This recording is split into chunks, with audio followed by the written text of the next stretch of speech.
এই যে বজলুর রশিদ ভাই কোমটা বক্তালয়, তাম বাংলাদেশের ইউটিউবের জগতে ধনকার তোলা বক্তা, তার নাম হলো বজলুর রশিদ মিয়া। দীর্ঘ সময় আমার বড় ভাই আপনাদের সামনে আলোচনা করলো, মাহফিলে এসে আমি আশ্চর্য হয়ে গেলাম যে রাত 12টা বেজে গেছে, অথচ আপনাদের চেহারা মনে হয় কেবল 8টা। আমার ভাইকে আল্লাহ এত যোগ্যতা দান করেছেন, এত সুন্দর আলোচনা করেছেন। বিষয়টা হলো কোরআন বিজয় করতে হবে, ঠিক কিনা বলেন? ঘুরে ফিরে একই কথা, যাই যা করে রস, কিন্তু কোরআন বিজয় করতে হবে। কোরআন বিজয়ের আন্দোলন আমাদের সকলকেই করতে হবে। শুধু কোরআন শুনলে হবে না, বাস্তবে কোরআনকে গ্রহণ করা লাগবে। লিল্লাহে তাকবীর, নারায়ে তাকবীর। প্রধান বক্তার আগমন, প্রধান বক্তার আগমন। নারায়ে তাকবীর, নারায়ে তাকবীর।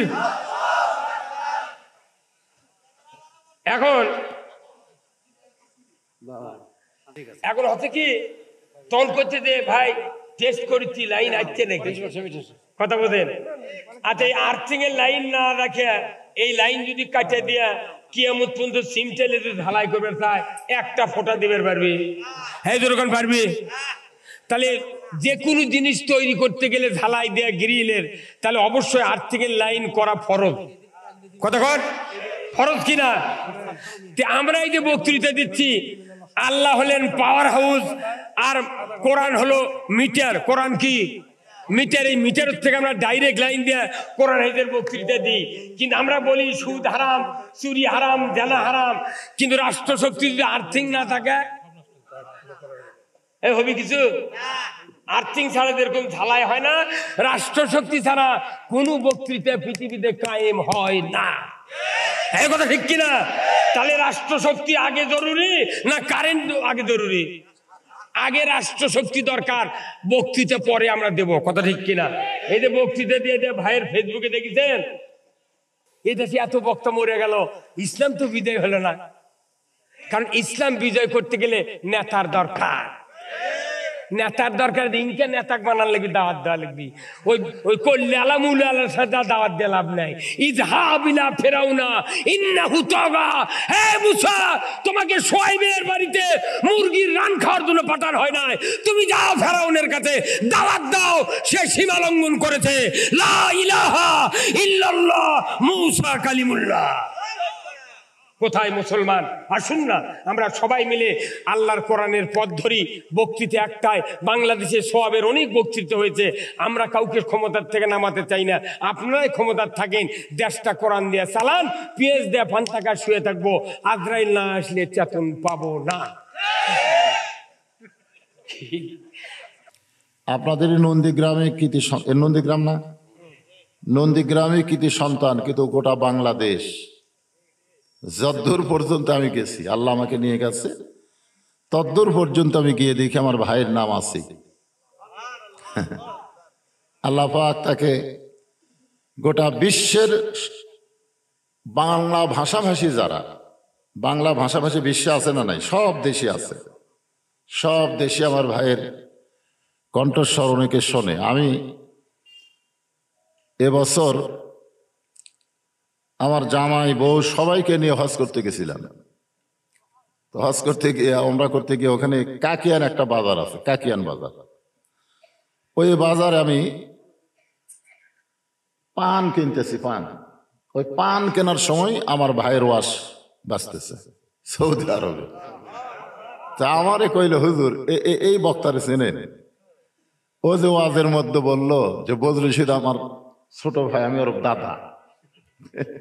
আমি বললাম চিনি, আসলে আমার বড় ভাই। তার মানে কি বোঝা গেল, বাড়ি কোথায়? আর গোটা বিশ্বে পদাচারণা তার। আল্লাহ পাক তাকে এত হিকমত দিছেন। আমি এক ওয়াজে বলেছি, যুক্তিবাদী যদি কোনো বক্তার পিছনে নাম থাকে তাহলে এ একটাই। বাংলাদেশে যত যুক্তিবাদী আছে ওগুলো গেলে খামাখা, খামাখা যুক্তিবাদী। আসলে যত ধরনের যুক্তি আমার এই ভাইয়ের ভিতরে আছে, মাশাআল্লাহ। আপনি যদি রাত 2টার সময় দেন, ফজর পর্যন্ত মানুষকে চেতন রাখার মতন যোগ্যতা আল্লাহ ওনাকে দান করেছেন। আমার বড় ভাই আজকে এখানে আছে, এটা আমি আগে থেকেই জানতাম। তাই ফেসবুকে দেখলাম উনি অসুস্থ। উনি যদি এরকম সুস্থ থাকতো, এটা আমি জানতাম, তাহলে আজকে আমি এখানে আসতাম না, কারণ ওনাক দিয়েই মাহফিল ভরপুর আলহামদুলিল্লাহ। কিন্তু এখানে আসার পরে জানতে পারলাম উনি পুরাপুরি সুস্থ। উনিও সুস্থ না, উনি অসুস্থ, শ্বাসকষ্ট। তো যাই হোক, দীর্ঘ সময় আমার ভাই আপনাদের সামনে আলোচনা করেছেন। আমি প্রত্যেকটি কথা, আজকের আলোচনার প্রত্যেকটি কথা ঘরের ভিতর থেকে আমি শুনেছি, লাইভ দিয়েছিল তো, ওই লাইভ আমার কাছে দিয়ে আমি শুনলাম। মাশাআল্লাহ, এত সুন্দর এলেম জ্ঞান আল্লাহ তাকে দান করেছেন, যুক্তি দিয়েছেন, আপনাদেরকে প্রাণ ভরে আলোচনা শুনাইছেন। আমার ভাইয়ের জন্য খাস করে দোয়া করি, আরো কিছুদিন কোরআনের ময়দানে আল্লাহ তাকে সুস্থতার সাথে হায়াতুত তাইয়্যিবা দান করুক, সকলে বলে আমিন। আল্লাহ বললেন সুম্মাস্তাকাম, ইস্তেকাম থাকতে হবে, অটল থাকতে হবে। রব না বলার পরে এর প্রতি ইস্তেকাম থাকা লাগবে, অটল থাকতে হবে। আর অটল থাকতে গেলে বর্তমান বাংলাদেশের আইন দেওয়া সম্ভব না। আল্লাহর প্রতি অবিচল থাকতে গেলে আল্লাহর কোরআনের আইন লাগবে। জোরে কোন কথা ঠিক কিনা? বর্তমানে আমাদের বাংলাদেশে যে আইন চলতেছে, এটাকে আমি আইন মনে করি না। এটা কেমন আইন? আমার একটা দৃষ্টান্ত দিলে বুঝতে পারবেন। যে 6 বছর আমের চাষ করছে, জ্যৈষ্ঠ মাসে আম দেখতে গেছে পাকছে কিনা, যায় দেখে গাছের ডালে বসে ছোট বাচ্চা আম পাড়তেছে। বাগানের মালিক কয়, আমি খাইনি, বৌচল কেউ খাইনি, তুই আমার গাছে আম পাড়তেছিস, বিচার দে মোরে। ছেলে খালি মুচকি মুচকি হাসে। বাগানের মালিক বলে, হাসিস কেন? বলে, আমার বাপকে কোথায় খুঁজবার যাবেন, আমার বাবাও তো আর এক গাছ চড়ছে। তাকায় দেখে ওর বাপ খালি আম পাড়ে আর বস্তাও পাঠায়।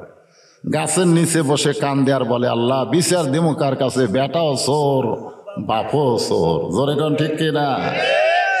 বর্তমানে বাংলাদেশে যে আইন চলতেছে, এ আইনে জালেমেরা বাহিরে ঘুরতেছে আর আলেমেরা জেলখানায় ঢুকতেছে। জোরে কোন কথা ঠিক কিনা? এটা কোনো আইনই নয়, এইটাকে কোনো আইন বলা যায় না। এটা হলো জোর যার মুল্লুক তার, জোর যার মুল্লুক তার, এটা আইন না। এই আইন দিয়া আমাদের বাংলাদেশের যুবকদেরকে কোনোদিন ভালো করা যাবে না। যেই যুবকদের হাতে 4G মোবাইল আছে, জোরে কোন কি মোবাইল? 4G মোবাইল আছে, তাদের মনে কি হবে? দরজা জানলা বন্ধ করে কম্বলের মধ্যে যদি অশ্লীল ভিডিও দেখি, তাহলে কেউ দেখতেছে না, তাদের মনে হবে তাই, কেউ দেখতেছে না। কারণ দরজা বন্ধ, জানলা বন্ধ, কম্বলের মধ্যে আমি খারাপ ছবি দেখতেছি, কে দেখতেছে? আর আল্লাহর আইন যখন চালু হবে, তখন তার ঈমান বলবে, কেউ না দেখলেও আল্লাহ দেখতেছে। জোরে বলেন, কে দেখতেছে? কেউ না লিখলেও 2 কাঁধের ফেরেশতা লিখতেছে।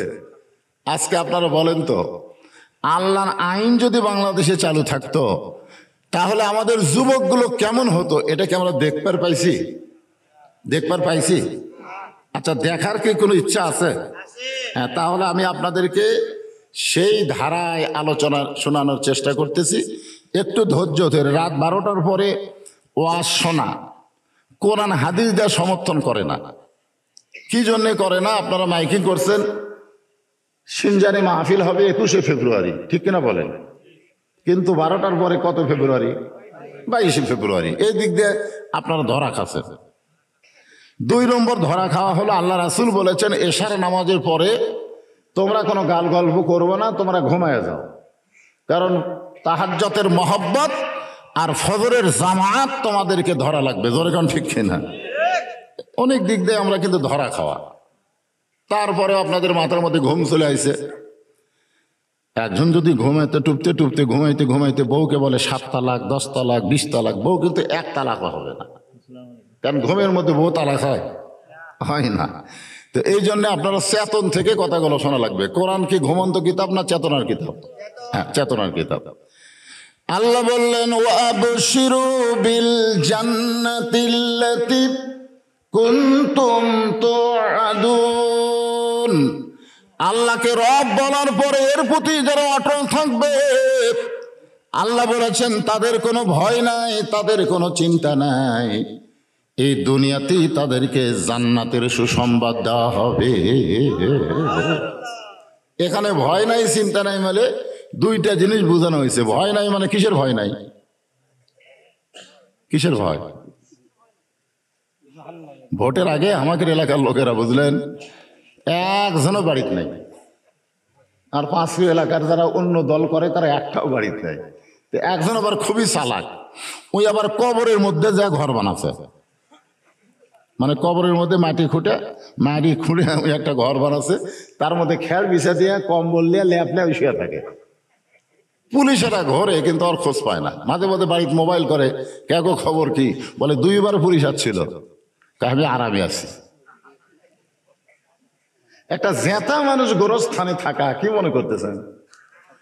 আমরা কি জেতা অবস্থায় গোরস্থানে যাই না মরার পরে যাই? তাহলে জীবিত অবস্থায় গোরস্থানে লুকে আছে ওই কার ভয়ে?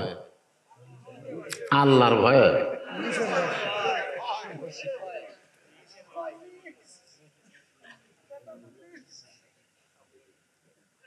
কার ভয়ে? খুব চিন্তা করেন। আসলে এখানে যে আল্লাহর প্রতি অটল থাকবো, অবিচল থাকবো, এই থাকবার গেলে ভয় রাখতে হবে কার?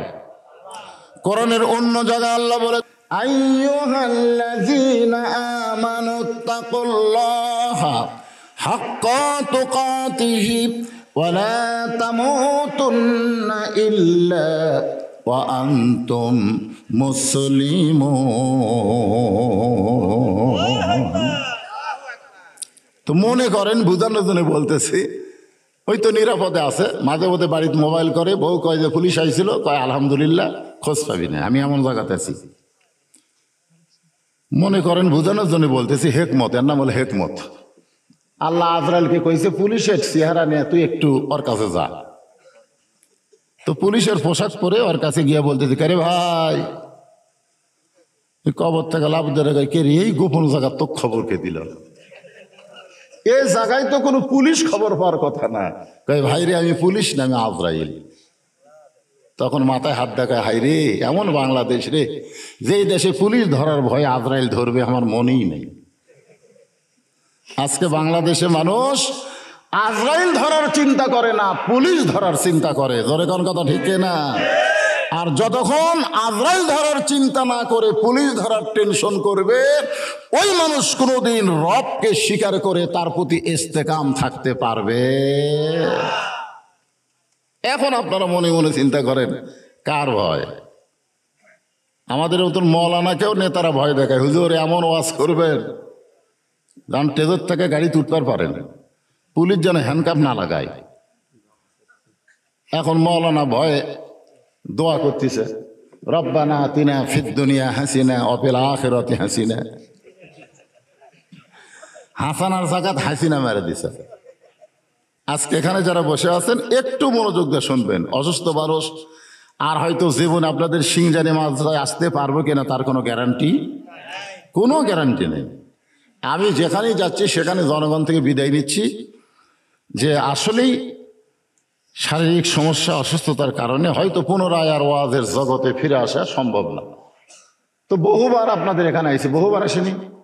এই সিনজানে আমি কতবার আইছি আমারই হিসাব নেই। তো আমি আলপনার দরবারে যখন যাওয়া আসা করতাম তখন থেকে শুরু করছি। তখন তো যুবক ছিলাম, সেই মোষ আর কাঁচা দাড়ি, এই রে মশান আমার ছিল ভাই। আজকে মাঝে মধ্যে আব্দুল আলিমের ওই গানটা আমার খুব মনে পড়ে। মিশে মায়াই বন্দি থাইকা করলাম কত খেলা, পশ্চিমে তাকিয়া দেখো তোমার ডুইবা গেছে বেলা। এক পলকের নাই ভরসা, এক পলকের নাই ভরসা, মিশে সকল আশা কখন বুঝি দারুর ঝড়ে ভাঙবে তোমার বাসা। আমরা যখন ঘাড় কাত করে এরকম 3 তলা 4 তলা দেখাই, ওই যে দেখো আমার বাড়ি 5 তলা, তখন ডান কান্দের ফেরেশতা চেকা খায়। ডান কান্দের ফেরেশতা কি খায়? ইঙ্গে করে যদি আপনি দেখেন, এই ফেরেশতা চেকা খায় না, চেকা খায় আল্লাহ, খায় আল্লাহ। ওই যে 7 তলা বাড়ি দেখাচ্ছে, ইয়ার কি কবরের কথা মনে হয় না? আচ্ছা, কবর দেখতে কি এইরকম করে দেখা লাগে না এইরকম করে দেখা লাগে? আপনারা সত্যি করে অন্তর থেকে বলেন, 4 তলা 5 তলা আমাদের আসল বাড়ি? এগুলা কি ধোঁকা? ইয়া আইয়ুহাল ইনসান, আল্লাহ কোরআনে বলেছেন, ইয়া আইয়ুহাল ইনসান মা গররাকা বিরাব্বিকাল কারীম। কিসের ধোঁকায় পড়ে, কিসের মায়ে পড়ে তোমাদের আপন আল্লাহকে তোমরা ভুলে গেলে? আপন আল্লাহকে যদি আমরা গ্রহণ করতে চাই, তাহলে আল্লাহর কোরআনের বিকল্প কোনো রাস্তা? সবাই বলেন, বিকল্প কোনো রাস্তা? আমার বড় ভাই রুহুল আমিন যুক্তিবাদী এই কোরআন বিজয়ের কথা বললেন। কোরআন বিজয় করতে গেলে আমাদের করণীয় কি, এইটা আমরা হযরত উমরের কাছে গিয়ে শিখতে পারবো। যে মানুষটা পৃথিবীর সবচাইতে খারাপ মানুষ ছিল, নাঙ্গা তরবারি নিয়ে হযরত আল্লাহর নবীকে হত্যা করতে গেছিল, জোরে কোন ঠিক কি না? সেই মানুষটা এত ভালো মানুষ হওয়ার পিছনে একটাই কারণ, কোন জাদু মন্ত্র দিয়া তাকে ভালো করা যায় নাই। তাকে ভালো করতে গেলে যে জিনিসটা লাগছে তার নাম কি? এই জন্য আল্লাহ কোরআনে নাজিল করলেন, অনুনাজ্জিলু মিনাল কুরআনি মা হুয়া শিফাউ ওয়া রাহমাতুল লিল মুমিনিন। আমি যে আয়াতে কারিমা তেলাওয়াত করলাম, এর বাংলা অর্থ কি? এর একটা বাংলা অর্থ নাই? এই বাংলা অর্থটা আমরা স্লোগানে দেব, স্লোগান। আমি যেই বলবো সব সমস্যার সমাধান, আপনার বলবেন দিতে পারে আল কোরআন। সবাই বলবেন, কিন্তু কোরআনের সুপারিশ কি আমাদের দরকার আছে না নাই? সব সমস্যার সমাধান আল কোরআনের আলো। আমরা অ্যাঙ্গেলে ডোজ দেব, অ্যাঙ্গেলে দিলে ওরাও কিছু মনে করবে না, আল্লাহ বেজার হবে না। আপনারা যদি বললেন ঘরে ঘরে জ্বালো, আল্লাহ বেজার হবে। যদি বলেন সংসদে জ্বালো, তাহলে বর্তমান সরকার বেজার হবে। তাহলে আল্লাহকেও বেজার করবো না, সরকারকেও বেজার করবো না, মাঝখানে একটা অ্যাঙ্গেল ডোজ আছে। এই অ্যাঙ্গেল ডোজ হলো সব জায়গায় জ্বালো। সব জায়গার মধ্যে সংসদ আছে না নাই, ঘর আছে না নাই, তাহলে আমরা কোনটা মারবো? উদউ ইলা সাবিল রাব্বিকা বিল হিকমা, অ্যাঙ্গেলে মার হবে। ধরে কোন কি মার? আমার ওয়াজে কোনো ডাইরেক্ট মান নেই, সব অ্যাঙ্গেলে মার। তাহলে সবাই একটু গলা খাঁকারে দেন, কি বলবেন? সব জায়গায়, সব জায়গার মধ্যে সংসদ আছে। আল কোরআনের আলো, কোরআন হাদিস যেখানে, দুনিয়ার মুসলমান লিল্লাহি তাকবীর।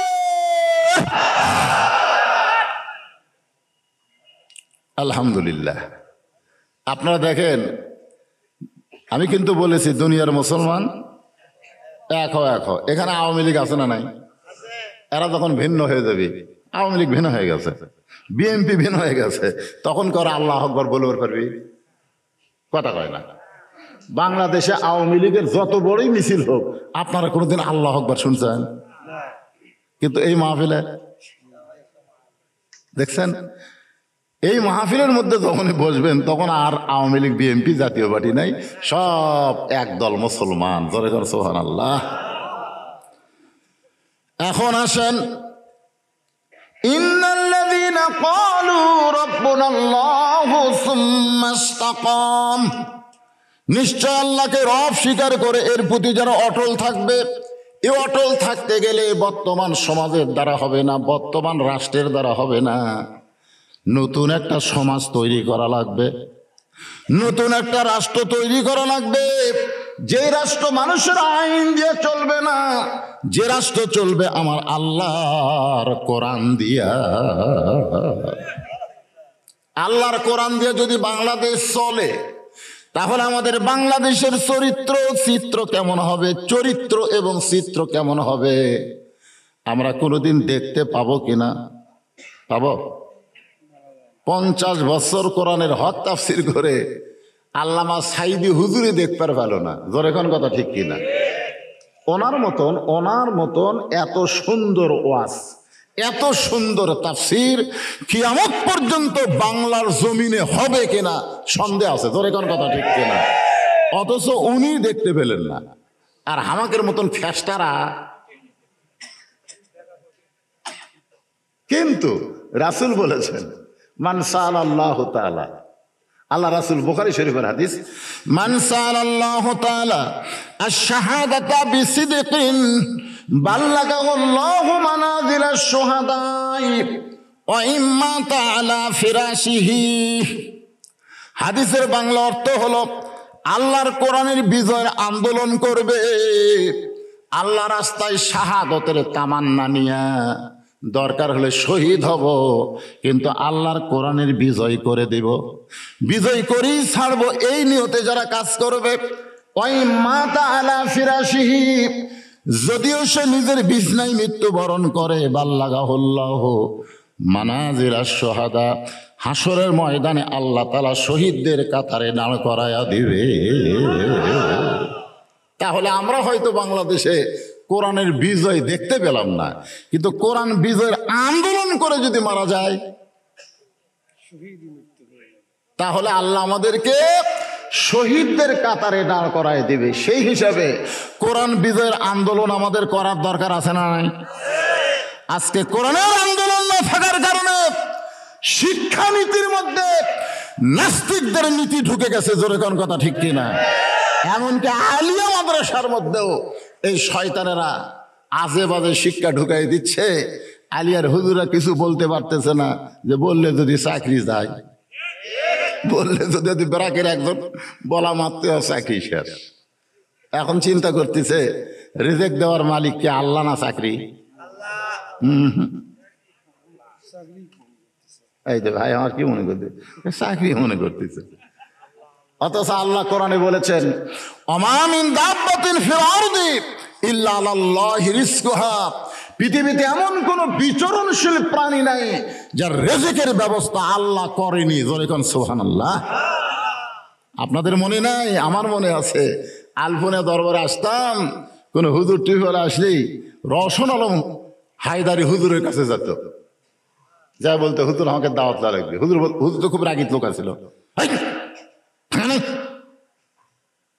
হুজুর যেই বলতো ফাঁকা নাই, ওরা কান্দা হুজুরের হাত ধরতো। হুজুর দেখেন, হুজুর তারওয়ের লোক, আতালের লোক, এরা সব বলতো হুজুর দাওয়াত নেওয়াই লাগবে।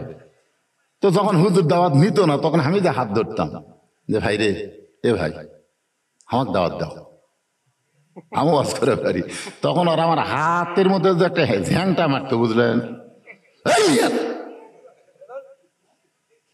আমরা দিব হায়দার হুজুর দাওয়াত, তুমি হাত ধরো।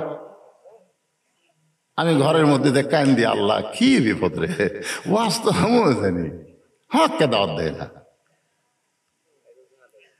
আপনি জানেন, একদিন এই গোটাল নন্দীগ্রাম সাইকেল নিয়ে রে, সাইকেল নিয়ে ওয়াজ করছি। ওয়াজ করে কেউ ভাত দিছে, কেউ দেয়নি। 100 টাকা উপর দিয়ে ভিতরে 20 টাকা দিয়ে আমার পকেট ভরে দিছে। ভাই, এই দিন আমার গেছে, আমি একটাই নিয়ত করে ওয়াজ করেছি, আল্লাহ আমি দুনিয়ার কোনো কিছু করব না, যা কামাই করব তোমার রাস্তায় ব্যয় করব, তোমার রাস্তায়। তুমি আমাকে ওয়াজের লাইনে কবুল করে নাও আল্লাহ। আল্লাহ আমাকে কবুল করে নিছে। গোটা বগুড়া জেলা তন্ন তন্ন করে খুঁজলে আমার কোনো বাসা বাড়ি পাবেন না। যার আমার এখানে 200 শতক জায়গার উপরে মসজিদ, মাদ্রাসা, এতিমখানা নির্মাণ করেছি, নিজের চোখে দেখে আসেন। এই ওয়াজের টাকাগুলো নিয়ে আমি কি করি, চোখে দেখে আসেন। এটা বলার পিছনে কারণ হলো, কারণ আছে। কে দেয়? রুহুল আমিন যুক্তিবাদী। আমি আর রুহুল আমিন যুক্তিবাদী। ভাই আমার কাছে নাকি যদি থাকলো তাহলে শুনতো। খরনা ওয়াজ করছি, ওই করছে 3 ঘন্টা, আমি করছি 4 ঘন্টা। কয় ঘন্টা? 7 ঘন্টা ওয়াজ, ওয়াজের বাটাম শেষ।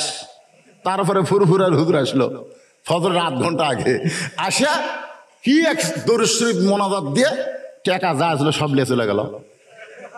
আমরা 2 ভাই কান্দি। সকাল 10টা বাজে আমাকে 1 টাকাও দেয় না, দিছে খেয়ার উপরে শট, তারপর খেতা শুয়ে থাকেন। 11টার সময় বললাম, কে ভাই আমরা কি খালি খালি যাবো? তখন ওয়াক দিল 100, আমাকে দিল 150। হাসতেছেন? সেই সময় যদি ওয়াজ বাদ দিতাম, ঘৃণা করে বাদ দিতাম, যা ওয়াজ করবো না, কিন্তু রাত আল্লাহর প্রতি অগাধ বিশ্বাস নিয়েছি, রেজেক দেওয়ার মালিক আল্লাহ। ধরে কোন কথা ঠিক কি না? আজকে আমাদের আলিয়া মাদ্রাসা, হাই স্কুল, প্রাইমারির মধ্যে যে শিক্ষা ঢুকাই দিছে, আপনার সন্তান ভবিষ্যতে শয়তান হতে বাধ্য। যদি এখনই ইসলামে আন্দোলন না করেন, কোরআন বিজয়ের আন্দোলন না করেন, তাহলে আমাদের সন্তানগুলো ভবিষ্যতে কি হবে? এখন তো খাড়া হয়ে পেশাব করতেছে, তখন আর খাড়া হয়েও করবে না। মনে কষ্ট নেন না। এই বাজান পিছনে যারা দাঁড়িয়ে আছো বসো, সোনার সানের বসো, তোমাকে গেলেই ওয়াজ হবে। মানুষ বুড়া হয়েছি, তাই বলে বুড়া মানুষের ওয়াজ করবো?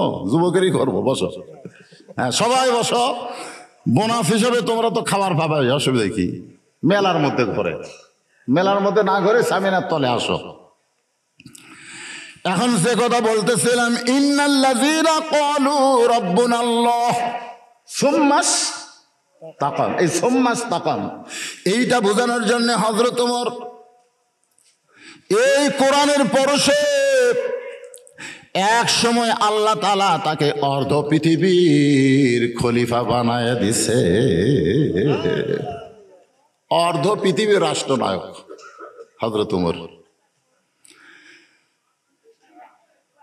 এখনকার এমপি মন্ত্রীর কাছেই তো যাওয়া যায় না, জোরে কোন ঠিক কিনা? কারণ মানুষের আইন, মানুষের আইন যখন চলবে তখন নেতারা মনে করবে আমি কিছু একটা হসিরে, কিন্তু আল্লাহর আইন দিয়ে যখন রাষ্ট্র চলবে তখন নেতাদের চরিত্র কেমন হবে? ছোট্ট একটা দৃষ্টান্ত দিলেই আপনারা বুঝতে পারবেন। জুমার দিনে হযরত ওমর খুতবা দিচ্ছেন। খুতবা মানে বক্তব্য, খুতবা মানে ভাষণ। আমি যেরকম ভাষণ দিচ্ছি না, ঠিক এইরকম ভাষণ দিচ্ছেন হযরত ওমর। এমন সময় মাঝখান থেকে একজন মুসল্লি দাঁড়িয়ে বলতেছে, আমির আল মুমিনিন, আপনার খুতবা আমরা শুনবো না। অর্ধ পৃথিবীর খলিফাকে বলতেছে আপনার খুতবা শুনবো না। যদি এখানে তানসেন এমপি সাহেব ভাষণ দেয় আর মাঝখান থেকে একজন যদি বলে আপনার ভাষণ আমরা শুনবো না, এমপি কিন্তু একলা থাকে না, তার সাথে কিন্তু পুলিশ ঘরে ঘরে গণ, ঠিক কিনা? কে কইল রে? কে কইল আমার ভাষণ শুনবি না? ওরে পুলিশ গ্রেফতার করবে।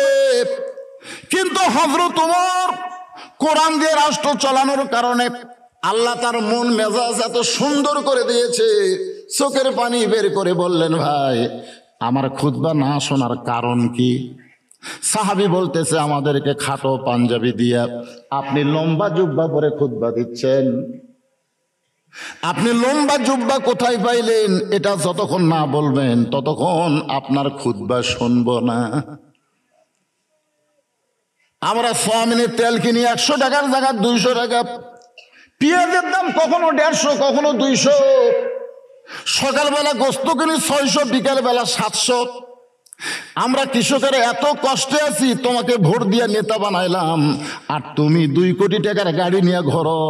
এ কথা যদি কেউ বলে, আপনি বলেন তো সে বেড়া থাকবে না, জেলের মধ্যে যাবে?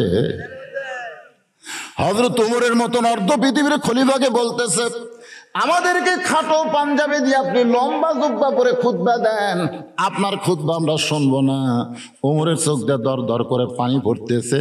ওমর ফারুকের জবান বন্ধ হয়ে গেছে। আসলেই তো তাই, সকলকে খাটো পাঞ্জাবি দিয়ে সে লম্বা জুব্বা গায়ে দিয়ে ওয়াজ করতেছে। এমন সময় 6 লক্ষ হাদিসের হাফেজ, 30 পারা কোরআনের হাফেজ, সুবহানাল্লাহ কোন, ওমর ফারুকের ছেলের নাম হলো আব্দুল্লাহ। 6 লক্ষ হাদিসের হাফেজ, 30 পারা কোরআনের হাফেজ। একজন নেতার ছেলে হাফেজ, একজন নেতার ছেলে শুধু কোরআনের হাফেজ না, হাদিসের হাফেজ। আপনি বলেন তো বাংলাদেশে কয়টা এমপির ছেলে কোরআনের হাফেজ? বার করেন তো, অনুবীক্ষণ যন্ত্র দেখবেন তো, অনুবীক্ষণ যন্ত্র দেখবেন যে কয়টাই এমপির বেটা হাফেজ। আজকে যাদের মাথায় পাগড়ি দেওয়া হলো, যারা কোরআনের হাফেজ হলো, খোঁজ নিয়ে দেখেন অধিকাংশই বাপ হয়তো অটো ভ্যান চলায়, নয় ভুটভুটি চালায়, না হাজরা খাটা খায়, তাদের ছেলে কোরআনের হাফেজ হয়েছে। আজকে যদি কোরআন বিজয় হতো তাহলে প্রাইমারি বাংলার জমিনে থাকতো না, সমস্ত প্রাইমারিকে হাফিজি ইবতিদাই মাদ্রাসা বানানো হতো। জোরে কোন কথা ঠিক কি না? কারণ মুসলমানের বাচ্চারা কোনোদিন মিথ্যা শিক্ষা শিখবে না। আকডম বাগডম ঘোড়াডম সাজে, ঢাক ঢোলক ঝাঁদর বাজে, বাঁচতে বাঁচতে চললো ঢুলি, ঢুলি গেল কমলা ফুলি। কি আপনি বলেন তো এর মধ্যে একটা কথা সত্যি আছে? তাহলে আপনার মাসুম বাচ্চা, আপনার একটা মাসুম বাচ্চা যার কান্দতে এখন আল্লাহ ফেরেশতা দেয়নি, যাদের কান্দে এখন আল্লাহ ফেরেশতা দেয়নি, সেই বাচ্চাকে আপনি মিথ্যা বিদ্যালয়ে ভর্তি করে দিলেন। এটা করোনার সময় ধরা পড়ছিল, বুঝলেন? করোনার সময় সব প্রাইমারি বন্ধ, হাফিজি মাদ্রাসা সব খোলা। তা আমার এলাকার সমস্ত প্রাইমারির বাচ্চারা ওর বাপের সাথে করে নিয়ে এসেছে আমার মাদ্রাসায়। তাই আমি বললাম কি খবর? খালি বাড়ির দুষ্টামি করতেছে, হুজুর আপনার মাদ্রাসায় ভর্তি করলেন তো? আমি বললাম প্রাইমারির খবর কি? ওদের করোনা বন্ধ করে দিতে হুজুর। আমি একে একে ভর্তি করতে করতে 37 জন হলো। কয়েকজন হলো? তা আমি সমস্ত ছাত্র নিয়ে মসজিদের মধ্যে গিয়ে জোহরের নামাজ পড়ে দোয়া করলাম, আল্লাহ আল্লাহ আর 3টা বছর করোনা থো আল্লাহ। কারণ 3টা বছর করোনা থাকলে সব প্রাইমারি বন্ধ হবে, সব ছাত্র মাদ্রাসাতে আসবে। জোরে কোন কথা ঠিক কি না? কারণ প্রাইমারি নাপাক, ওদেরকে করোনা ধরে, আর হাফিজি মাদ্রাসা হলো পাক, এদেরকে করোনা ধরবে না। কারণ পাক না হয়ে এই কোরআন কোনোদিন স্পর্শ করা যাবে না। জোরে কোন কথা ঠিক? লা ইয়ামুসুহু ইল্লাল মুতাহহারুন। যেই কোরআন ধরতে গেলে পবিত্র হওয়া লাগে, সেই কোরআন কত পাওয়ারফুল কিতাব, এইটা বোঝানোর জন্যই বলতেছি, একটু মনোযোগ দেন। আব্দুল্লাহ ইবনে ওমর বাবার পাশে দাঁড়ায় বলতেছে, রে নবীর সাহাবীরা, তোমরা খাটো পাঞ্জাবি হলেও তো নতুন কাপড় পরে নামাজ পড়তে এসেছো। আমার পরনের দিকে তাকায় দেখো, আমার পরনে কোনো নতুন কাপড় নাই। সমস্ত সাহাবের আব্দুল্লাহ, আজকে জুমার দিনে নতুন কাপড় না পরে তুমি এই পুরাতন কাপড় কেন পরেছ? আব্দুল্লাহ বলতেছে, আমি যদি নতুন কাপড় পরি তাহলে আমার বাবার জুব্বা লম্বা হতো না। আমি যদি নতুন কাপড় পরতাম তাহলে আমার বাবার জুব্বা কি হতো না? লম্বা হতো না।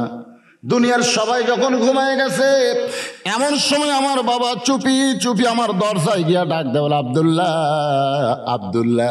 আমি দরজা খুলে দেখি বাবা একটা পাঞ্জাবি নিয়ে দাঁড়ায় আছে। আমি খুশি হয়ে বললাম, বাবা বাইতুল মাল থেকে একটা পাঞ্জাবি আমারে দিছে, আর গভীর রাত্রে আমাকে আর একটা দিবার আইছেন। আমি নেতার ছেলে হয়ে বড় ভাগ্যবান। সুবহানাল্লাহ। বাইতুল মাল থেকে একটা পাঞ্জাবি আমাকে দেওয়া হয়েছে, আর গভীর রাত্রে আপনি আর একটা দিবার আইছেন। সঙ্গে সঙ্গে হযরত ওমর কোরআন থেকে তেলাওয়াত করলেন, ইন্নাল্লাহা ইয়ামুরুকুম আন তুআদ্দুল আমানাতি ইলা আহলিহা ওয়া ইযা হাকামতুম বাইনান নাস আন তাহকুমু বিল আদল। আব্দুল্লাহ রে, এই যে পাঞ্জাবি তোর দেখাইতেছে বাবা, এইটা আমার ভাগে পড়েছে। এত খাটো পাঞ্জাবি পরে আমি আগামীকাল খুতবা কেমনে দিব? তোর পাঞ্জাবিটা আমাকে দান করে দে। তোরটা আমারটা মিলে আমি একটা লম্বা জুব্বা বানাবার চাই। আব্দুল্লাহ বলে, আমার পাঞ্জাবির অংশটুকু আমার বাবাকে দান করে দিলাম। আমার বাবা সারা রাত ধরে তার কাপড় আমার কাপড় একত্র করে লম্বা জুব্বা বানায় খুতবা দেয়। এখন বলো খুতবা শোনা যায় কি না যায়? সমস্ত সাহাবেরা চিল্লায় বলে, আল্লাহর কোরআন দিয়া যখন দেশ চলবে তখন এমন ভালো নেতা মুসলমান দেখতে পাবে। এখন যারা নেতা হয়ে ভোট চায়, কি কেমন নেতা দেখেন আপনারা? ভালো নেতা দেখতে গেলে মানুষের তৈরি আইন দেওয়া হবে না, আল্লাহর কোরআন লাগবে, জোরে কোন ঠিক কিনা? একজন নেতার কথা আমি বললাম, এখন কোরআন দিয়ে যদি রাষ্ট্র চলে তাহলে একজন কর্মী কেমন হবে? নেতা তো দেখলেন, এখন কর্মী কেমন হবে এটা শোনার দরকার আছে না নাই?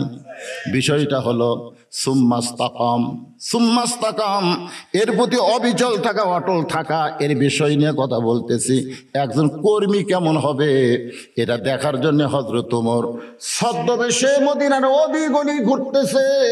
হঠাৎ হযরত ওমর দেখতে পায় একজন কর্মী মরুভূমির মধ্যে তারা দুম্বা চড়ায়। ওই রাখালকে হযরত ওমর কোরআনের কর্মী বিশ্বাস করে সালাম দিয়ে বলতেছে, রাখাল ভাই আমার পেটে ক্ষুধা লাগছে, আমি উটের এক পেয়ালা দুধ চাই। রাখাল ওমর ফারুক বলে, রাখাল আমি তোমাকে সালাম দিলাম, উটের দুধ চাইলাম আর তুমি মুচকি মুচকি হাসো।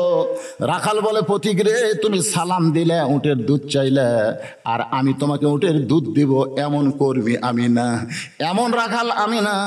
ওমর ফারুক বলে, রাখাল তাহলে তুমি কি জানতে চাও?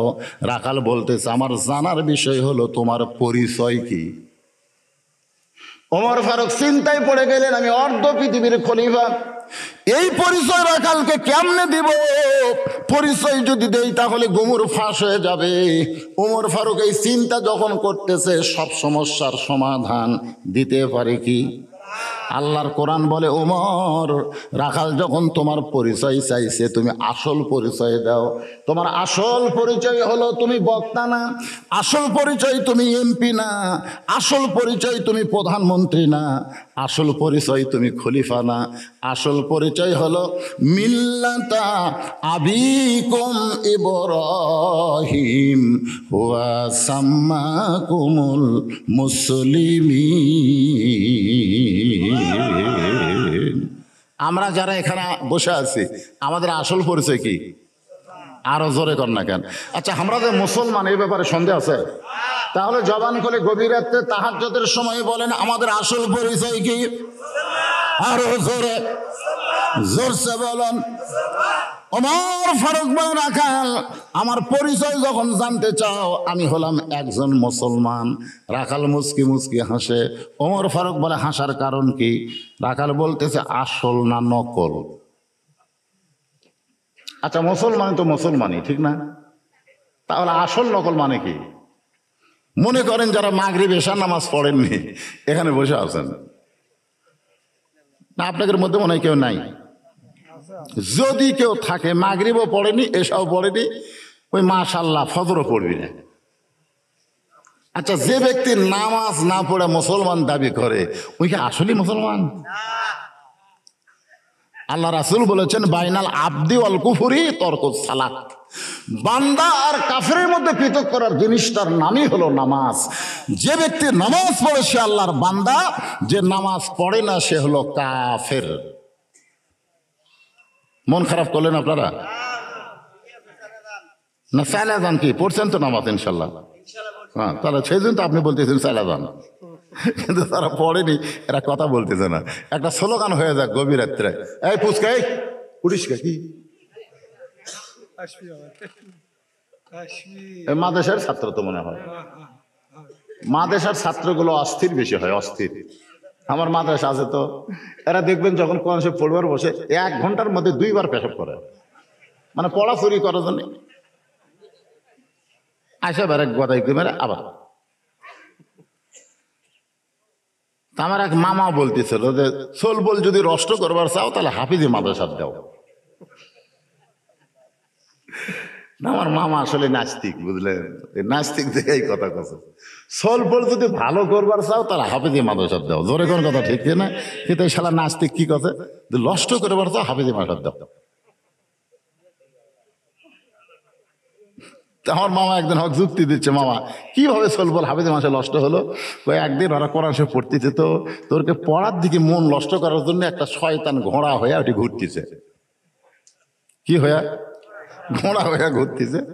তখন এক সোল দেখে বলছে, কে রে আমাকে মাদ্রাসার বারেন্দা ঘোড়া করে? তুই বাহিরে আইসা ওই আপনার ঘোড়ার ওপর লাফ দিয়ে উঠছে। ওটার পর আর একজন কয়, তুই উঠছে আমি উঠবো। সব পড়া বাদ দিয়ে এসে 5 জন পর্যন্ত উঠছে, কিন্তু ঘোড়ার আর জায়গা নেই। তখন হাফিজে মাসের ছাত্র কয় জায়গা নাই, আমি জায়গা বাইর করতেছি। পাশে দেখে একটা গোঁজা আছে, গোঁজা বুঝছেন, ওই গোঁজা ঘোড়ার পাশে ঢুকে দিছে, ঢুকে দিয়ে ঝুল্লু আছে। তখন শয়তান কয় ওরে বাবা রে, এরা যা শয়তান রে, আমি শয়তানের এই জায়গা থাকা যাবি না। এটা হলো আমার মামার যুক্তি, মানে বাচ্চা কাচ্চাকে হাফিজে মাদ্রাসাত না দেয়। আসলে কিছু কিছু হাফিজে মাদ্রাসার বাচ্চারা কিন্তু অস্থির হয়, হয় কি হয় না, হুজুর যারা তারা বুঝতেছে। কে বাবা তুই মাঝখানে বসে তো কোটা লাগবি কি জন্য? মাগরিব থেকে বসে আছে। আচ্ছা আচ্ছা, আপনাদের মধ্যে কারো ওটা লাগতেছে, ওটাই না, অসুবিধা নেই। যখন বেশি রাতের মাহফিল হবি তখন জোর করে বসে থাকার বুদ্ধি নাই তো, কারণ এক বক্তা ওয়াজ করে গেল আর এক বক্তা আসলো, ঠিক না? কিন্তু আপনারা তো আর শ্রোতারা বারবার পাল্টাচ্ছে না। নিয়ম যদি হতো এক এক বক্তার এক এক শ্রোতা, তাহলে ওই বক্তা গেল, শ্রোতারাও গেল, আমি আসলাম, আমার শ্রোতারা বাড়লো, তাহলে কোনো সমস্যা হতো না। কিন্তু বক্তা বহু, শ্রোতা একই দল, অসুবিধা নেই। এটা একটা এমনি যুক্তি দিলাম আর কি। কষ্ট লিখছেন মনে হয়? যে আলোচনা করতেছে একটু মনোযোগ দিয়ে শোনেন। ওমর ফারুক বলে, রাখাল মুসলমান তো মুসলমান, এর মধ্যে ওর আসল নকল কি? রাখাল বলতেছে আসল মুসলমান যারা হবে তারা চাওয়ার ব্যাপারে সতর্ক থাকবে, দরকার হলে ফাঁসির মঞ্চে যাবে, কিন্তু রাষ্ট্রপতির কাছে বাঁচার দরখাস্ত লিখবে না। সবাই আমার সঙ্গে একটু বলবেন, আল্লামা সাঈদী তুমি মরনি, শহীদ হয়েছ আমরা এটাই জানি। আল্লামা সাঈদী হুজুর কিন্তু মরেনি, তাকে মারা হয়েছে। আবু হানিফা রহমতুল্লাহ আলাইহিকে যেমন হত্যা করা হয়েছে, আল্লামা সাঈদী হুজুরকেও তেমন হত্যা করা হয়েছে। দুনিয়াবি বহু প্রস্তাব তাকে দেওয়া হয়েছিল, একটা প্রস্তাবও তিনি গ্রহণ করেন নাই। কারণ 50 বছর যিনি কোরআনের হক তাফসীর করেছেন, সে কোনোদিন বাতিলের সঙ্গে আপোষ করবে, দরকার হলে ফাঁসির মঞ্চে যাবে, কিন্তু রাষ্ট্রপতির কাছে বাঁচার দরখাস্ত লেগবে না। এরকম একজন সৈনিককে বলা হয়েছিল যে ভাই আপনার তো ফাঁসির রায় কার্যকর হবে, আপনার বাঁচার একটা বুদ্ধি আছে, রাষ্ট্রপতির কাছে দরখাস্ত লাগেন, রাষ্ট্রপতি যদি আপনাকে মাফ করে দেয় তাহলে আপনার ফাঁসি হবে না। আসামি খালি মুসকি মুসকি হাসতেছে। উকিল বলে হাসেন কেন? বলে তোমার কথা শুনে হাসি লাগতেছে। বলে আমি তো ভালো কথাই কইলাম, রাষ্ট্রপতি ক্ষমা করলে আপনার ফাঁসি হবে না, এখানে হাসার কি? বলে পাগলা রে, আমি আমার জীবনে 3টা রাষ্ট্রপতিকে ক্ষমতার থাকা অবস্থায় মরা দেখছি। কয়েকজন? বঙ্গবন্ধু শেখ মুজিবুর রহমান, জিয়াউর রহমান, জিল্লুর রহমান। যারা ক্ষমতার থাকতেই মারা যায় তাদের কাছে জীবন ভিক্ষা কোন মুসলমান চাবে না। জোরে কোন কথা ঠিক কি না? জীবন ভিক্ষা দেওয়ার মালিককে। যারা প্রকৃত মুসলমান হবে তারা চাওয়ার ব্যাপারে সতর্ক থাকবে, তারা জাতটার কাছে চাবে না। তুমি যদি সত্যিকার মুসলমান হও তাহলে তুমি দুধ চাইছো কার কাছ? নেতার চোখ দিয়ে দর দর করে পানি পড়তেছে, কর্মীর ইমান দেখে। সুবহানাল্লাহ খান। নেতা কেমন আর কর্মী কেমন একটু খেয়াল করেন। ইন্নাল্লাযীনা ক্বালু রাব্বুনাল্লাহু সুম্মা ইসতাকাম, নিশ্চয় যারা আল্লাহকে রব বলে স্বীকার করে নিবে, এর প্রতি যারা অটল থাকবে, তাদের চাল চরিত্র কেমন হবে এই কোরআনের আলোকে একটু দেখার দরকার আছে না নাই? ওমর ফারুক বললেন, রাখাল ভাই আসলে চাওয়ার ব্যাপারে আমি ভুল করেছি। রাখাল বলতে যে ভুলটা যখন স্বীকার করছো, আল্লাহ তোমাকে তওবা করার সুযোগ দিছে। কারণ আদম আলাইহিস সালাম ভুল স্বীকার করার কারণে আল্লাহ তওবা করার সুযোগ দিছে, কিন্তু শয়তান ভুল স্বীকার করেনি, যার কারণে তওবারও সুযোগ পায়নি। ঠিক কিনা বলেন? আদম নবী যে তওবা করছে, সে তওবার সময় একটা আয়াত আমাদেরকে আল্লাহ কোরআনে শিক্ষা দিয়েছেন।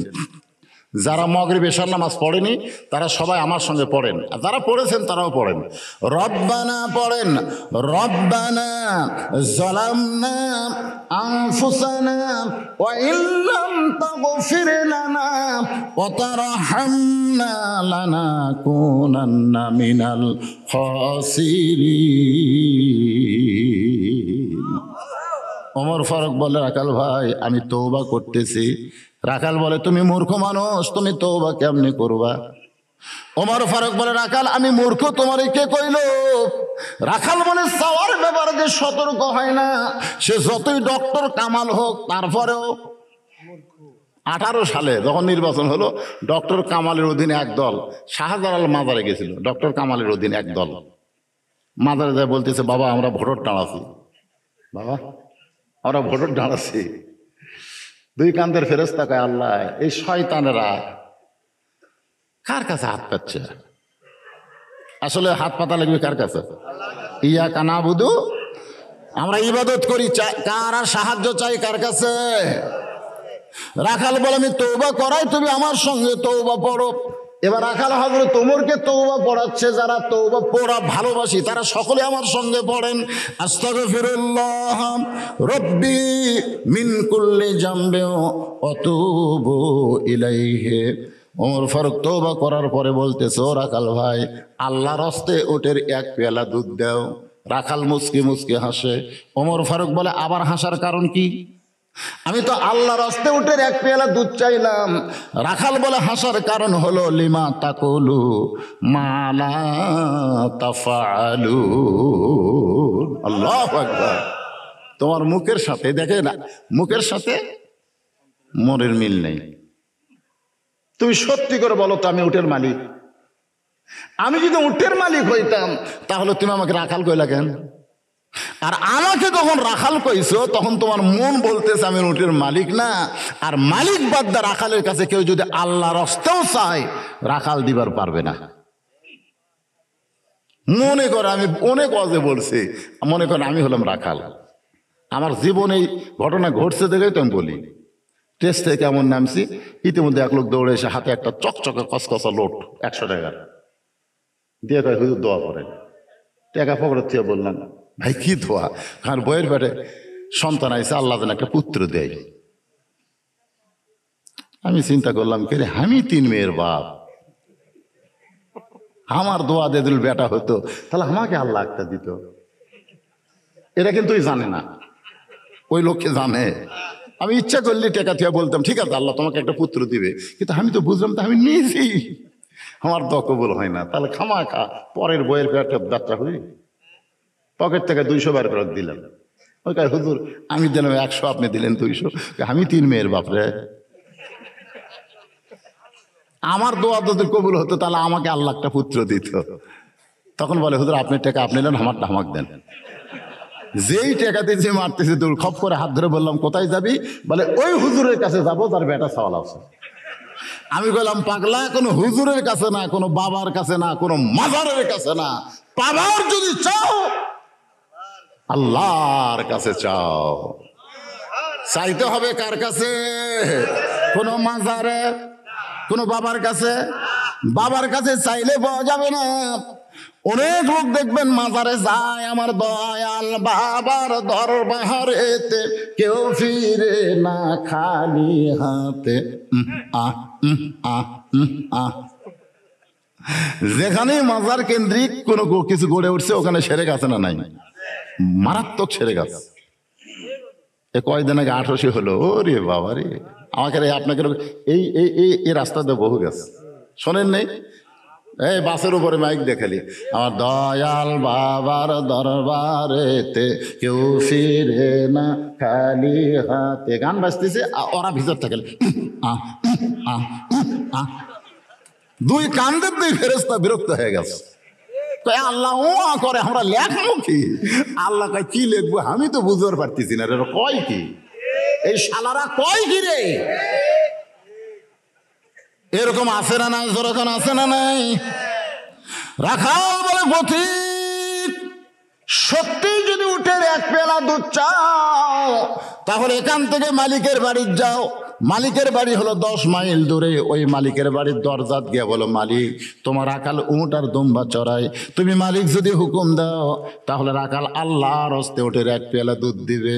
ওমর ফারুক টেকনিক করে কোরআনের কর্মীকে যাচাই করার জন্য, জোরে কোন সুবহানাল্লাহ, এর নাম হলো হিকমত। টেকনিক করে বলতে যে ভাইজান অত দূর মালিকের বাড়ি যাওয়ার দরকার আমার নাই, বরং তোমাকে 2টা টাকা দিলাম, এই 2টা টাকার বিনিময়ে তুমি ওটের 1 পেয়ালা দুধ দাও। তোমার মালিকও জানতে পারবে না, উমরের গুপ্ত বাহিনীও জানতে পারবে না। রাখাল বলে, পথিক রে তুমি কি হযরত উমরকে চিনো? জোরে কোন সুবহানাল্লাহ। রাখাল হযরত উমরকে লক্ষ্য করে বলতেছে, তুমি কি হযরত উমরকে চিনো? যে উমরের গুপ্ত বাহিনী কোনো ঘুষ খায় না। সুবহানাল্লাহ খান। আমাদের বাংলাদেশের গুপ্ত বাহিনী আছে না নাই? ঘুষ খায়। রাতের বেলা যখন গাড়ি চালায় তখন দেখা যায় আয় হায় পুলিশের পোশাক পরে গেলে সমানে ট্রাক থামায়। আমি এক ট্রাক আলাক বললাম, কে ভাই এত ট্রাক থামায় কি জন্যে? হুজুর এই শালারা বড় ডাকাত হুজুর, পুলিশের পোশাক পরে কি কাম করতেছে। আপনাকে এই রাস্তার মধ্যে আছে, তাই বলে সব পুলিশ খারাপ না, ভালো পুলিশও আছে। যখন আছে না নাই? রাখাল বলে, পথিক তুমি কি হযরত উমরকে চিনো? উমরের গুপ্ত বাহিনী যদি দূর থেকে দেখবার পায় তুমি আমারে 2 টাকা ঘুষ দিছো, আমার মালিক যদি জানতে পায় তুমি আমারে 2 টাকা ঘুষ দিছ, তাহলে আমাকেও এবং তোমাকেও জেলের মধ্যে তুলবে। ওমর ফারুক বলে, রাখাল ভাই আসলেই তো তাই, আমি খেয়াল করিনি, চলো পাহাড়ের গুহার মধ্যে যাই, গুহার মধ্যে গিয়ে তোমাকে গোপনে 2টা টাকা দিব, তুমি গোপনে ওটের 1 পেয়ালা দুধ দিবে। ওমরের গুপ্ত বাহিনীও দেখতে পাবে না, তোমার মালিকও জানতে পারবে না। রাখাল চিল্লায় বলে, তুমি ভণ্ড, তুমি ভণ্ড, তুমি ভণ্ড। ওমর ফারুক বলে, রাখাল ভাই আমার মধ্যে ভণ্ডামির কি দেখলা? রাখাল বলে, পথিক রে যখন উমরের গুপ্ত বাহিনী দেখতে পায় না, আমার মালিক জানতে পারে না, তখন রাখালের আল্লাহ দেখতে পায়। শুধু আল্লাহ দেখতে পায় এই বিশ্বাস যদি আমাদের কলিজায় থাকতো, একলাই 10টা সিল মারবার পারতাম? তাহলে টানতিছে।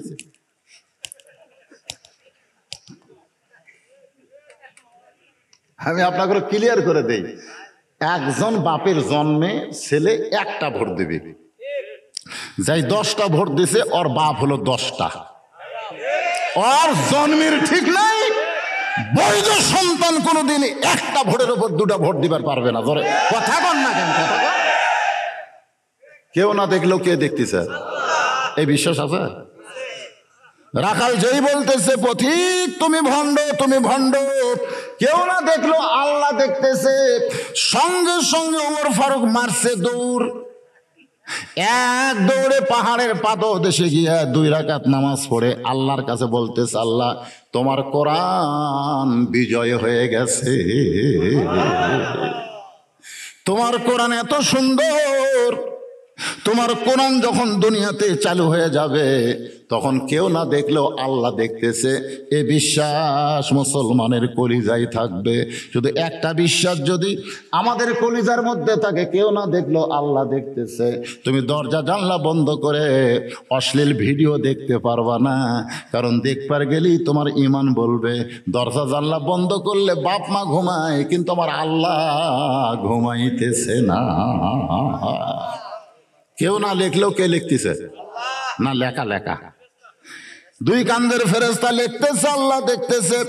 ওমর ফারুক কান্দের বলে, আল্লাহ তোমার কোরআন বিজয় হয়ে গেছে, তোমার কোরআন এত সুন্দর, আমি কোরআন পড়ে কোরআনের সৌন্দর্য বুঝতে পারি নাই, কিন্তু আজকে রাখালের ভিতরে তোমার গোটা কোরআন আমি উমর দেখতে পাই। রাখাল পিছনে এসে বলে, যতই কান্দ, যতই কান্দ, উটের দুধ দেওয়া গেল না। ওমর ফারুক বলে, রাখাল ভাই উটের দুধের কোনো দরকার আমার নাই, বরং তোমার কাছে জানতে চাই, তুমি না দেখা আল্লাহকে কলিজার মধ্যে জায়গা দিয়ে, যুবকরা এই মনোযোগ দা শোনো, তুমি না দেখা আল্লাহকে কলিজার মধ্যে জায়গা দিয়া তুমি আল্লাহর কোরআন অনুযায়ী চলতেছো, এর বিনিময়ে তোমার চাহিদা কি? একটা চাহিদা আছে না নাই? আচ্ছা, চোর ডাকাত ঘুম পাড়ে আর কোরআনের আন্দোলনের কর্মী আলুর বাগুড়ের মধ্যে কন্ত বাংলাদেশে পুলিশ কাক খোঁজে? চোর ডাকাত খোঁজা। জয়পুরহাট থেকে আমার একজন কয়, হুজুর কেমন আছেন? আমি আলহামদুলিল্লাহ। তুমি কেমন? কয় নাউজুবিল্লাহ। তো নাউজুবিল্লাহ কেন? বলে হুজুর আমরা আজান দিচ্ছি, মুয়াজ্জিন তো আকামত দিচ্ছি, ইমাম নাই। আজান দাও, আকামত ইমাম নাই কেন? বলে ইমামকে পুলিশ খুঁজতি তো হুজুর। আমি বললাম তোমাকে গ্রামের সবচাইতে খারাপ লোক ইমাম সাহেব। কি যে কোন হুজুর, আমাকে সাত পাড়ার মধ্যে ইমামের চাইতে ভালো কোনো মানুষ নাই, তো সেই ভালো মানুষকে পুলিশ খোঁজে কেন? তখন মুয়াজ্জিন বলতেছে আমি তো জানি না হুজুর। তো জানিস না, তুই আজান দেশ, তুই আকামত দিলে ইমাম সামনে যায়, আর সেই ইমামকে পুলিশ খোঁজে তুই জানিস না? তদন্ত কর। 2 দিন পরে বলতেছে হুজুর ইমামের মারাত্মক দোষ আছে। কি মারাত্মক দোষ? বলে ইমাম খালি মসজিদ আল্লাহর ঘর বিশ্বাস করে না। ইমাম শুধু মসজিদ আল্লাহর ঘর বিশ্বাস করে না, গোটা বাংলাদেশ আল্লাহর, এই বিশ্বাস ইমাম করে। শুধু মসজিদ ভালো করলে হবে না, গোটা বাংলাদেশ ভালো করতে গেলে কোরআনের দল করা লাগবে। ইমাম গোপনে গোপনে কোরআন বিজয়ের আন্দোলন করে। এই খবর কে যেন থানার দিছে, তখন থেকে পুলিশ ইমামকে খুঁজতেছে। বাংলাদেশের চোর ডাকাতকে পুলিশ খোঁজে না, কোরআনের আন্দোলন যারা করে তাদেরকেই খোঁজে। জোরে কোন কথা ঠিক? এরপরেও তুমি কোরআনের দল করো, তোমার চাহিদা কি? হ্যাঁ, তোমার একটা ভালো বাড়ি নাই, ভালো ঘর নাই, খাওয়া দাওয়া ভালো নাই, উট দুম্বা চড়া খাও রোদের মধ্যে, এরপরেও তুমি কোরআনের আন্দোলন করো, কোরআন মোতাবেক চলো, তোমার চাহিদা কি? রাখাল চোখের পানি বের করে বলে পথিক, আমার চাহিদা যখন শুনতে চাও তাহলে শোনো। আমার চাহিদা হলো, সকলে পড়েন, রব্বানা আতিনা ফিদ দুনিয়া হাসানাতাও ওয়া ফিল আখিরাতি হাসানা ওয়া কিনা আযাবান নার। ওমর ফারুক মুচকি মুচকি হাসে। রাখাল বলে মুচকি হাসার কারণ কি? ওমর ফারুক বলে আমি মূর্খ। আমি মূর্খ রে, তোর চাহিদার কথা শুনবার চাইলাম আর তুই কোরআনের আয়াত শুনালি। রাখাল বলে তুমি আসলেই মূর্খ। এই আয়াতের মধ্যে আমার চাহিদা দুটো আছে, 2 চাহিদা। 1 নম্বর চাহিদা হলো দুনিয়ার সৌন্দর্য।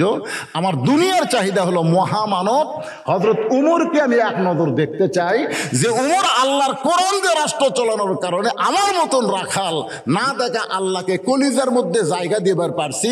সেই হযরত উমরকে শুধু আমি এক নজর, কয় নজর? 1 নজর দেখতে চাই। আমার 2 নম্বর চাহিদা হলো, আমি রাখাল যখন মরে যাব, অধম রাখালকে আল্লাহ যেন জান্নাত দেয়। তাহলে কয়টা চাহিদা? দুনিয়ার চাহিদা কি?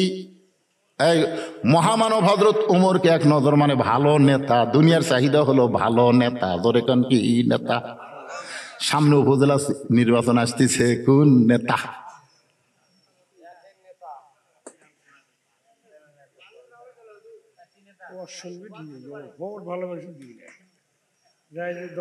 দেখেন এখানে রাখাল কি বলতেছে, আমার 1 নম্বর চাহিদা হলো হযরত ওমরকে আমি এক নজর দেখতে চাই, যে ওমর আল্লাহর কোরআন দিয়ে রাষ্ট্র চালানোর কারণে আমার মতন রাখাল না দেখা আল্লাহকে কলিজার মধ্যে জায়গা দিবার পারছি।